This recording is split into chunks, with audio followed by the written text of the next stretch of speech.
Hello guys, what is up? This is Soviet Robotics, and in this episode, which is episode 8 of the Introduction to Python series, we will be learning about conditional statements.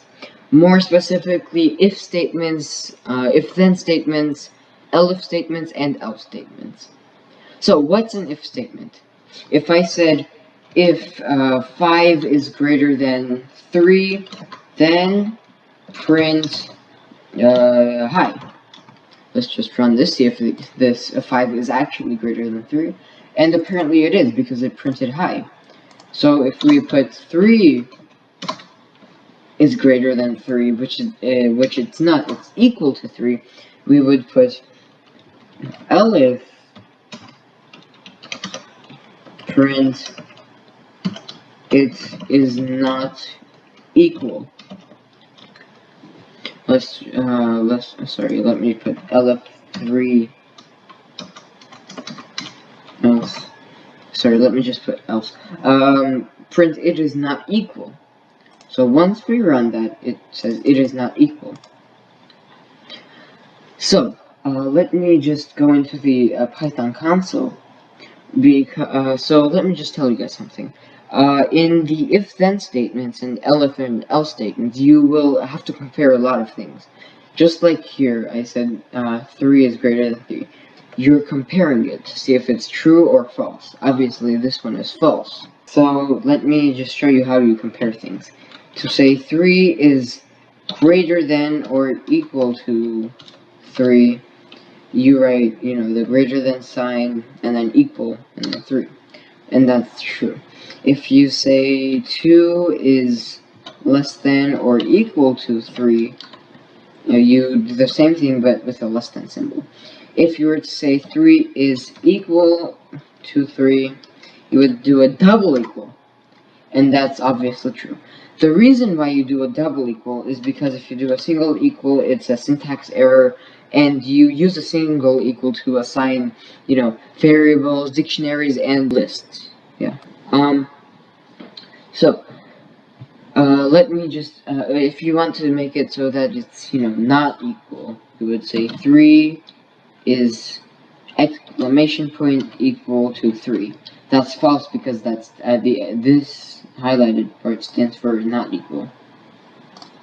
So let's go back here, and let me give you another example of an if sentence, or an if statement.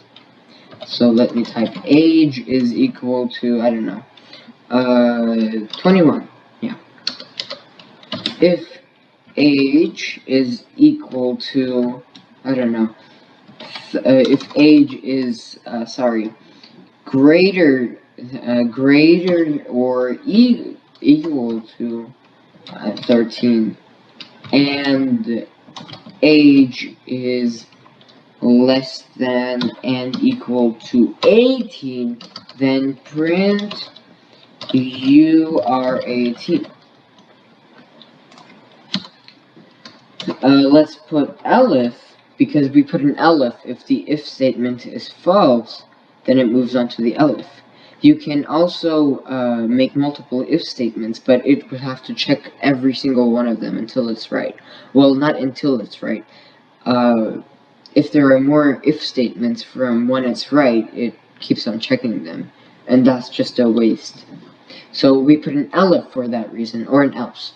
So elif age equals, age is less than 13, then print you are a kid. So if we put else, which means, if all else fails, go to else. It's kind of like a joke. Well, not really, that's what it means. Then print you are an adult. So let's just run this. You're an adult because your age is 21, and based on the script or the application, it narrows it down to you are an adult. If we change it to, 16, it's, sorry, let me change this one because I kind of messed up on this one. Sorry, the one at 13. There we go. So if we run this now, it says you are a teen. Because 16 is greater than 13, or greater or equal to 13, and less than or equal to 18. If we put, I don't know, say 1, and rerun it, it says you're a kid. Yeah. So, that's about it for the conditional statements episode. Stay tuned for the next episode where we will be learning about for loops. For loops are a type of loops. Oh, yeah. So anyways, yeah, goodbye. See you in the next episode, hopefully.